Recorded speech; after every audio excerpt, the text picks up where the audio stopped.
Mungkin benar rasanya dalam politik tidak ada kawan dan lawan yang abadi. Sosok Anies Baswedan dan PDI Perjuangan di Bursa Pemimpin Jakarta dulunya bertentangan, kini disinyalir akan diusung maju Pilgub Jakarta bersama PKB. Hal ini diamini Ketua DPP PDIP Ahmad Basarah yang mengaku sudah bicara dengan Ketua Umum PKB Muhaimin Iskandar terkait Pilkada Jakarta. Basarah bilang kemungkinan besar akan bekerja sama politik dalam Pilkada Jakarta. Saya juga sudah sampaikan dengan Pak Muhaimin Iskandar, kemungkinan kita akan melakukan kerjasama politik masuk di dalam Pilkada DKI Jakarta kalau kemungkinan PKB mengusung Pak Anies Baswedan sebagai calon Gubernur DKI Jakarta, maka ketika kerjasama kami dengan PKB direalisasi dalam Pilkada Jakarta, sangat mungkin pembicaraan mengenai kerjasama politik mengenai calon yang diusung dari PKB dalam Pak Anies Baswedan bicarakan dengan calon yang mungkin akan kami usung dari PDI Perjuangan. Tapi sekali lagi, bak gayung bersambut, mantan Gubernur Jakarta Anies Baswedan pun mengaku tertarik jika dirinya diusung PDIP untuk Pilkada Jakarta. Dirinya merespon perihal PDIP yang mengaku tertarik mengusung Anies untuk maju. PDIP juga menarik. Wah.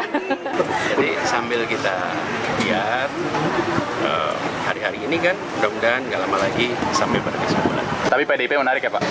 Menarik. Selain Anies Baswedan, bursa nama Pilkada Jakarta yang mencuat yakni mantan Gubernur Jawa Barat Ridwan Kamil yang diusung Partai Gerindra. Ketua Harian Partai Gerindra Sufmi Dasko Ahmad ingin menduetkan Emil dengan kader internal Gerindra di Pilgub Jakarta. Soal posisinya Kang Emil itu sudah Gerindra putuskan dan diberikan rekomendasi untuk maju di Pilkada DKI. Demikian. Saya rasa bukan berbeda, tetapi pasti akan sama. Bahwa Ridwan Kamil akan direkomendasi maju di DKI Jakarta. Setidaknya sudah ada beberapa nama yang mencuat di bursa Pilkada Jakarta. Mulai dari Basuki Cahayapurnama atau Ahok, Anies Baswedan, Ridwan Kamil, hingga putra bungsu Presiden Jokowi, Kaesang Pangarep. Tim Liputan, Kompas TV.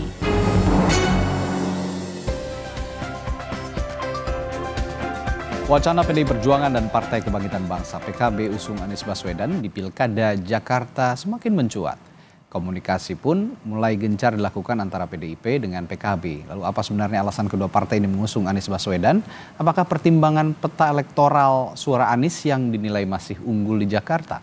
Lalu bagaimana juga pertarungan calon lain seperti Ridwan Kamil dan sejumlah nama lain yang muncul?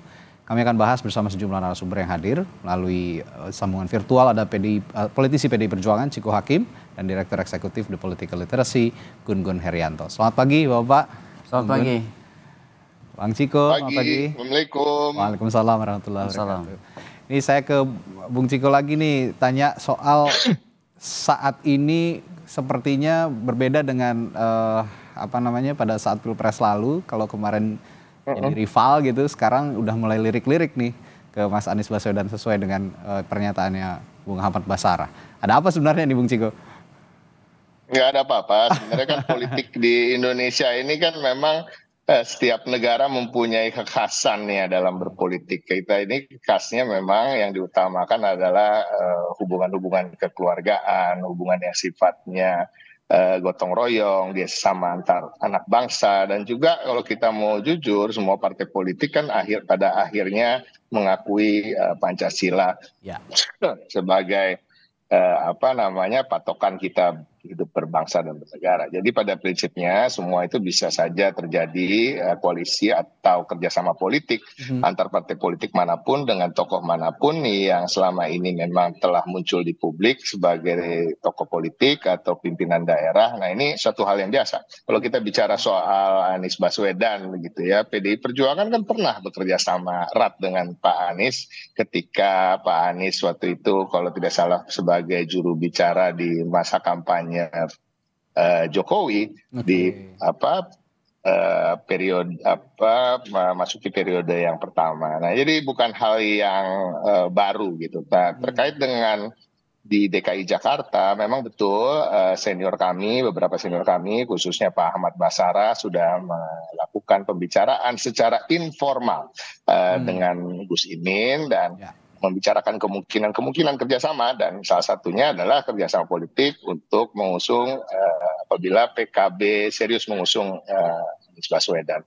Namun di PDI Perjuangan tentu kami berharap di dalam kombinasi calon gubernur dan calon wakil gubernur yang akan kami usung di Pilkada DKI Jakarta ini, kami menginginkan ada kader kami di situ, dan itu suatu hal yang wajar-wajar saja, cukup pantas karena memang PDI Perjuangan memperoleh suara kedua tertinggi di DKI Jakarta, dan selama ini memang eksistensi PDI Perjuangan di Jakarta ini cukup kuat, dan ini selain itu juga kader-kader yang kami sebutkan sebelumnya itu memang adalah sosok-sosok yang mumpuni dan mempunyai tingkat keterkenalan yang cukup baik di Jakarta, seperti Bu Risma, Pak Ahok, kemungkinan juga ada Pak Jarod, ada juga Mas Andika Perkasa dan lain-lain. Nah, prinsipnya yang kami ingin utamakan adalah bagaimana sosok-sosok yang akan kami usung ini bisa menjawab tantangan-tantangan ke depan.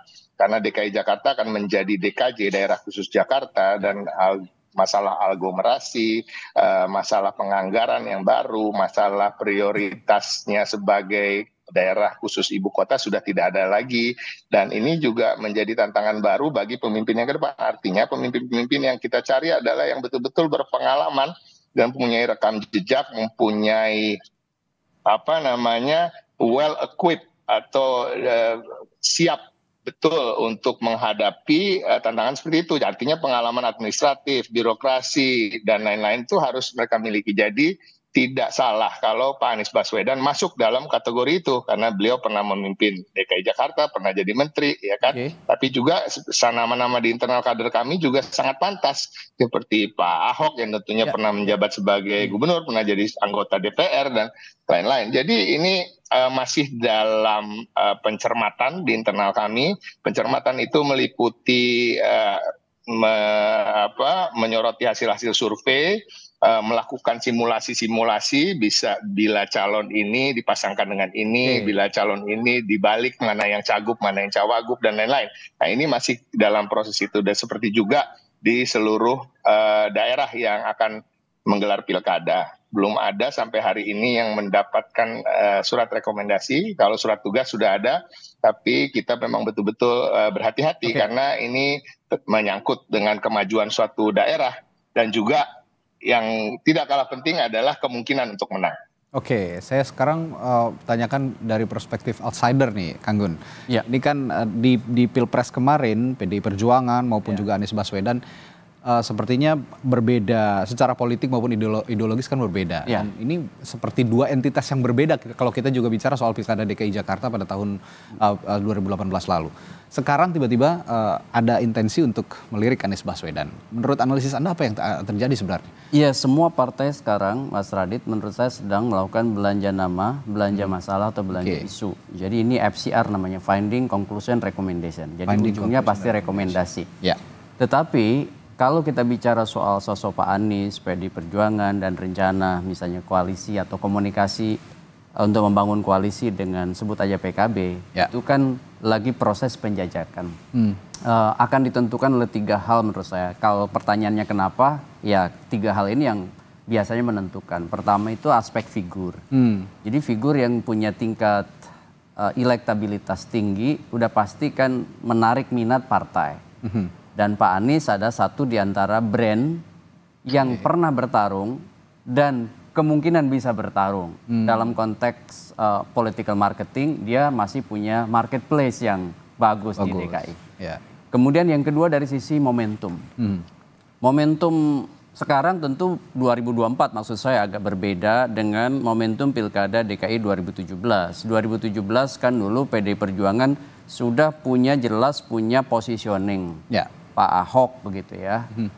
Dan tentu dinamika 2017, 2012 sebelumnya ya, kemudian 2024 itu berbeda sehingga momentum ini ada namanya kebutuhan strategis untuk memajukan siapa, ya kan? Dan konteks lingkungan politik yang berubah itu juga pasti akan jadi pertimbangan. Maksud saya PDI Perjuangan 2017 tentu menjadi bagian dari the ruling party dan di 2024 berpotensi menjadi kekuatan penyeimbang di luar kekuasaan. Ini ongoing prosesnya kira-kira begitu.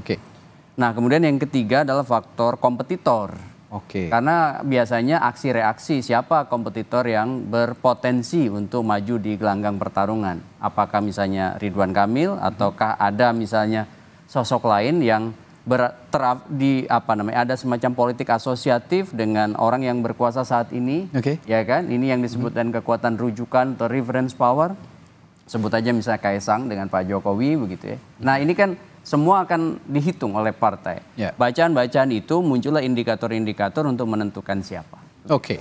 Dari 3 faktor tadi, sosok, momentum, kaitannya dengan kebutuhan strategis, lalu juga kompetitor gitu ya. Ya. Saya tertarik dengan momentum dan kebutuhan strategis. Meskipun PDI Perjuangan dan Anies Baswedan ini merupakan 2 entitas yang berbeda. Sepertinya memang kalau saya baca akan ada kepentingan yang sama. Ya. Kepentingan apa kira-kira yang bisa kita tarik kalau kita simpulkan sementara ini? Kalau saya lihat kepentingan itu kan selalu ada 2 hal ya. Ya. Pertama kepentingan idealis. Oke. Yang tadi Mas Ciko udah sebut tuh, Ya. itu narasi-narasi idealis. Idealis, ya. Yang kedua adalah kepentingan realistis ya dalam konteks bacaan kebutuhan partai hari ini. Contoh misalnya, apakah PDI Perjuangan dengan sekian stok yang tadi disebut nama ya. Oleh Bung Ciko itu punya yang disebut dengan positioning yang kuat dalam konteks misalnya market elektoral PDI Perjuangan hari ini gitu ya, di Jakarta. Tentu kita tidak bisa menafikan PDI Perjuangan di Jakarta itu kan memperoleh suara sangat signifikan di bawah PKS kan. PKS itu seingat saya 16-an sekian persen, PDI Perjuangan itu 14, sekian persen. Jadi kalau berpenjajakan koalisi dengan PKB kurang lebih kan dapat 7%-an sekian. Ya, itu tentu akan menjadi satu line up yang potensial di DKI gitu ya. Kalau kemudian ada komposisi orang yang bisa didorong oleh PDI Perjuangan dalam konteks pertarungan besok November. Cuman masalah kalau ditanya kepentingan apa, ya tentu selalu bicara soal selain tentu aspek yang idealis tadi adalah benefit ya kan, keuntungan. Keuntungan yang saya maksud adalah keuntungan dalam kekuasaan. Ya kan ini kan tidak hanya bicara DKI juga, tetapi juga setelah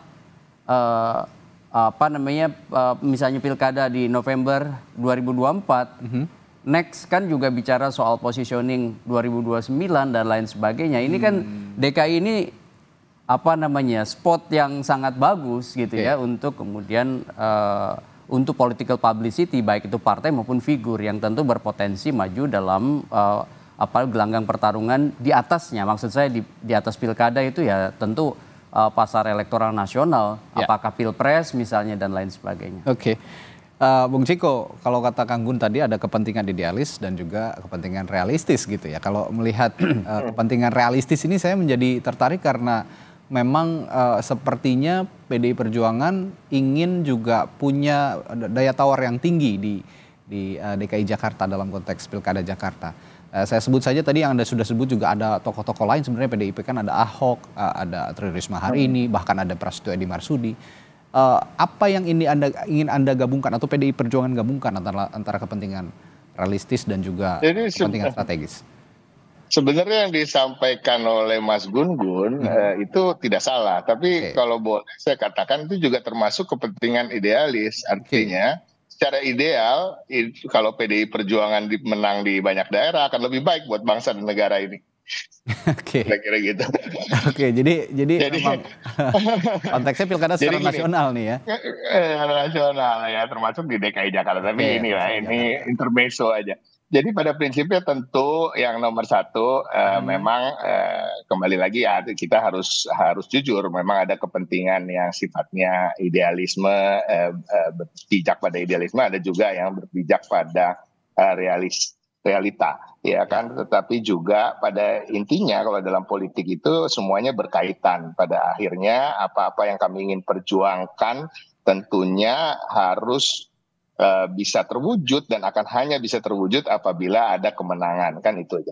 Nah, pada prinsipnya kalau kita katakan tadi bahwa kenapa kita ingin sekali untuk juga mencalonkan kader, tapi ini kan menjadi rekam jejak dan track record daripada PDI Perjuangan itu sendiri yang selalu mengedepankan kader. Karena partai kami ini kan partai kader gitu, banyak sekali kader yang sudah berjuang di internal dan bergabung dengan kami selama ini, dan selalu insentif atau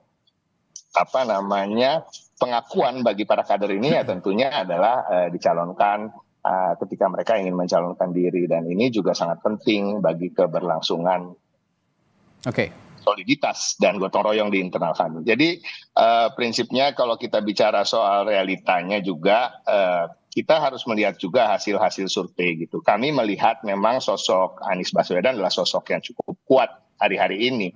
Tapi kalau kita mau jujur, kekuatannya itu tidak absolut. Kalau kita bicara soal tingkat kepuasan publik yang memang memang masih di atas daripada publik yang tidak puas, tapi angkanya itu tidak melebihi angka 60% terakhir di survei. Artinya masih ada ruang untuk bisa dikalahkan. Jadi kami justru ketika menyodorkan calon wakil atau sebaliknya misalnya gitu ya, tentu kami juga akan menyampaikan realita-realita bahwa kekuatan itu akan lebih solid apabila ada kader PDI Perjuangan di situ. Ini salah satu contoh saja. Tetapi ini kan semua sampai hari ini sesungguhnya belum final. Jadi apakah wacana ini lebih prioritas daripada wacana mendukung yang lain? Itu juga tidak, karena kami tetap mencermati munculnya calon-calon yang lain dan kemungkinan akan kami dukung. Ini bicara soal sosok kuat, ngomong-ngomong soal sosok kuat, dan Anda tadi menilai Bung Ciko bahwa Anies Baswedan tidak bisa dipungkiri bahwa sosoknya masih kuat di DKI Jakarta. Tapi saya akan bicara juga sosok atau kekuatan lain dalam konteks penyelenggaraan pilkada, termasuk di Jakarta. Ada faktor Joko Widodo, kekuatan Joko Widodo efek gitu yang masih berdampak pada sejumlah pilkada, termasuk saya pikir di Jakarta. Belum lama ini kan kita sempat melihat ada munculnya nama Budi Jiwandono dan Kaisang Pangarep gitu yang akan diusung di Jakarta. Apakah ini juga jadi pertimbangan realistis untuk PDI Perjuangan sehingga melirik Anies Baswedan sebagai calonnya? Ya tentu tadi selain memang kita juga harus menyelaraskan visi dan misi kami dengan calon yang akan kami dukung, dan kemarin beberapa kali juga saya sampaikan kemungkinan untuk menang itu juga harus diutamakan. Jadi nggak ada gunanya juga kalau kita sibuk dengan garis perjuangan kita tanpa memikirkan bagaimana cara mencapainya gitu. Jadi artinya kemenangan. Jadi kemungkinan untuk menang ini memang kita harus mencalonkan tokoh-tokoh yang punya bobot sehingga ada chance yang besar untuk menang. Tapi kalau kita bicara soal survei misalnya, kan selama ini masih yang 3 besar, nama Basuki Cahayapurnama masih juga ada di sana, bahkan di beberapa survei bisa teratas gitu. Nah, jadi artinya kita tidak terlalu memikirkan lah siapa yang akan kita lawan sesungguhnya, tetapi kita memikirkan untuk kita menang. Kalau kita bicara faktor Joko Widodo tentu selalu ada, semua orang kan punya pengikutnya, semua orang punya kekuatan politik gitu. Tetapi di pilkada ini tentunya ini masih dalam proses terkait dengan pencalonan, yang utama adalah kerjasama antar partai politik, itu aja dulu. Jadi kita melihat masalah-masalah lain dari belakangan aja. Fokusnya kerjasama partai politik menguatkan internal fondasi untuk mengusung pasangan calonnya begitu ya untuk PDI Perjuangan. Tapi saya tetap akan tanyakan ini ke Kang Gun. Faktor kekuatan lain yang saya tanyakan tadi, apakah ini juga jadi pertimbangan sebenarnya kalau lihat komposisi politik di DKI Jakarta? Iya, justru ini yang paling menarik bagi saya. DKI ini seperti saya bilang, ini salah satu spotlight kan yang paling tentu menjadi prioritas. Tentu banyak daerah yang prioritas seperti Sumatera Utara dan juga lain-lain. Maka kemudian di daerah-daerah yang seperti ini pasti partai-partai seperti PDI Perjuangan, Mas Radit, itu memiliki konsentrasi penuh ya setelah Pilpres ini kan seperti DKI, Sumatera Utara ingin dimenangi. Sehingga harus kemudian memosisikan figur-figur yang kira-kira punya daya tawar tinggi terutama di pasar pemilih. Nah, Anies Baswedan misalnya salah satu di antara sosok-sosok yang kemudian tingkat keterpilihannya masih tinggi di Jakarta. Sehingga saya lihat perubahan sebut aja orientasi dan tentu kedepannya adalah koorientasi dari PDI Perjuangan terkait dengan Pak Anies Baswedan. Ini menarik. Jangan-jangan salah satu pertimbangan, ya tentu ini analisis yang basisnya juga data faktual. Ya. Ada kebutuhan strategis PDI Perjuangan untuk juga memastikan positioning misalnya di 5 tahun ke depan sebagai, sebut aja kalau kita lihat posisinya hari ini kan berpotensi untuk menjadi di luar kekuasaan. Ya. Dia kemudian juga harus menguasai wilayah-wilayah strategis untuk kemudian juga menjadi bagian penting gitu ya dari proses bersiapnya PDI Perjuangan sebagai kekuatan penyimbang 2024-2029. Salah satu yang biasanya kemudian akan menjadi panggung tentu adalah daerah-daerah strategis. Gitu. Salah satu kemudian yang kita baca dari daerah strategis itu adalah daerah Jakarta. Ya, kita nggak bisa menutup mata, di sini adalah pusat perhatian publik. Ya, gitu. meskipun dikatakan juga masih ada daerah lain juga potensial seperti Jawa Barat, Jawa Tengah, Jawa Timur. Betul. Tapi Jakarta tetap yang di saya epicentrum. sebut daerah-daerah yang kemungkinan besar konsentrasi penuh, meskipun ya tentu semua ingin dimenangi, tetapi kan wilayah-wilayah prioritas seperti misalnya Jawa Barat, PDI Perjuangan, Sumatera Utara, Jawa Barat, Jakarta, kemudian Sumatera Utara dan lain-lain itu tentu akan menjadi satu prioritas utama gitu maksud saya. Oke. Nah, ngomong-ngomong soal kekuatan politik di Jakarta, kami juga akan tampilkan ini komposisi kursi di DPRD DKI Jakarta atau DPRD Jakarta, nanti namanya tidak DKI lagi ya, tapi DKJ, Daerah Khusus Jakarta 2024-2029. Ini berdasarkan pemilu legislatif Jakarta kemarin. PKS meraih 18 kursi, lalu PDI Perjuangan 15 kursi, Gerindra 14 kursi, Nasdem 10 kursi, Nasdem 11 kursi, Golkar 10 kursi, PKB 10 kursi juga, PAN juga demikian 10 kursi, ditambah lagi dengan PSI, Partai Solidaritas Indonesia 8 kursi, Partai Demokrat 8 kursi, Perindo 1 kursi, dan Partai Persatuan Pembangunan 1 kursi. Nah, kalau melihat tekad dari Koalisi Indonesia Maju, Kang Gun, yang punya tekad juga akan menyatukan koalisi ini di pilkada, sejumlah pilkada termasuk di Jakarta. Melihat komposisi kursi ini juga menjadi lagi-lagi menjadi faktor realistisnya PDI Perjuangan untuk mendekati Anies Baswedan. Iya persis. Ya, ini akan juga makanya saya bilang tadi satu di antara 3 faktor kan yang kita elaborasi di awal, kompetitor. Dan kompetitor yang misalnya sebut aja didorong Gerindra siapa? Ya kan? Apakah misalnya Ridwan Kamil karena koalisi Gerindra Partai Golkar? Betul. Ya kan? Atau misalnya memasukkan nama Kaisang dalam komposisi gitu ya. Ini kan tentu akan jadi bahan pertimbangan. Makanya dari awal saya lihat pertimbangan memasukkan nama Pak Anies Baswedan menjadi opsi bagi PDI Perjuangan untuk kemudian positioning lebih awal dalam perbincangan. Ini namanya baru komunikasi politik kan. Tetapi kemudian kan itu akan jadi aksi reaksi stimulus respons bahwa wacana ini sudah dibuka oleh PDI Perjuangan dan kemudian mencoba juga untuk memberi stimulan pada PKB begitu ya. Dan ingat PKB dengan Anies Baswedan kemarin di Pilpres punya pengalaman politik yang itu kemudian melampaui yang disebut dengan psychological barrier ya atau hambatan-hambatan psikologis seperti di momentum-momentum sebelumnya gitu. Hambatan-hambatan psikologis seperti di momentum sebelumnya. Nah, kalau bicara kekuatan parlemen di Jakarta nanti, saya juga akan tanyakan ke Bung Ciko nih nanti nih. Ada PDI Perjuangan dan PKS yang mungkin nanti juga akan kalau memang jadi jadi bergabung, karena PKS juga saya melihat arahnya ke Anies Baswedan gitu ya, Kang Gun ya. Nah, ini bersama PKB juga ditambah PKB nanti kekuatannya cukup signifikan di Jakarta. Nah, apakah pertanyaan yang sama, apakah ini juga jadi pertimbangan bahwa kekuatan besar ini juga untuk menandingi Koalisi Indonesia Maju yang punya komitmen menyatukan koalisi di level pilkada? Saya akan tanyakan ini ke Bung Ciko setelah jeda di Sapa Indonesia Pagi. Tetaplah bersama kami.